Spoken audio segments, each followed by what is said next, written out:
le projet de la nouvelle cité cubique en Arabie Saoudite, qui atteindra la taille de 20e Empire State Building, inclut des pistes de course pour voitures volantes et des expériences immersives simulant des visites sur d'autres planètes. Riyad prévoit de construire cette immense ville dans la ville, nommée Mukabe, qui servira de pièce maîtresse au projet New Moraba. Cette cité visera à accueillir environ 350 000 résidents sur 4e 695 acres, atteignant une hauteur de 400 mètres et offrant un mélange de résidences, hôtels, bureaux, parcs et promenades en plein air. Des projections holographiques intérieures créeront des expériences immersives et futuristes. Kalbit Design Studio propose la Dubai Health Car City, une île accessible sous l'eau, intégrant des monorails et des voitures électriques. Ce complexe multifonctionnel centré sur les services médicaux adopte une approche piétonne, avec des entrées souterraines. La conception en croissance inspire de l'architecture de Dubaï et des motifs islamiques, intégrant durabilité et technologie. Skyport a annoncé le premier taxi aérien électrique d'Australie, Vertiport, avec une conception modulaire déployable mondialement. Ce projet, lancé à Melbourne, prévoit des terminaux de taxis aériens partout dans le monde, en collaboration avec Arup. Le studio d'architecture Abebu a conçu la ville autonome Nua, nichée dans une falaise sur Mars. Prévue pour 2054e.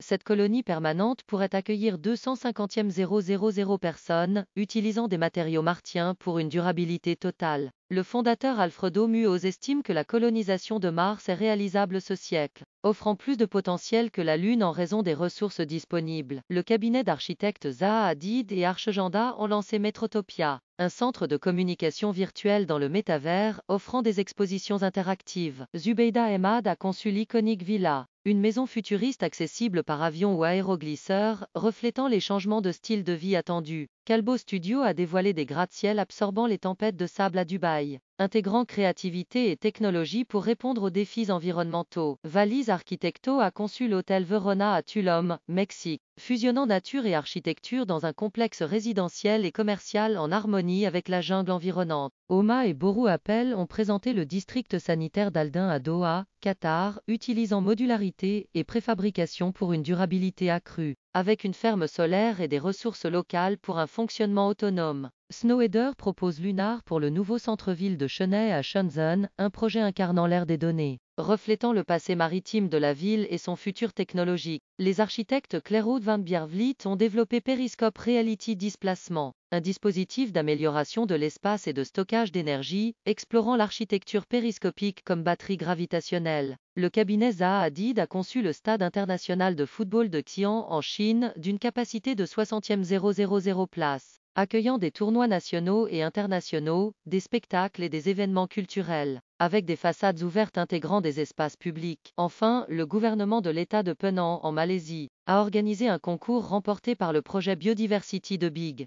Ce projet de ville flottante sur pilotis de béton vert répond aux exigences de durabilité, inclusion sociale et préservation de la morphologie terrestre. La ville se compose de 3 districts principaux, canaux, mangroves et lagunes, chacun ayant des fonctions distinctes.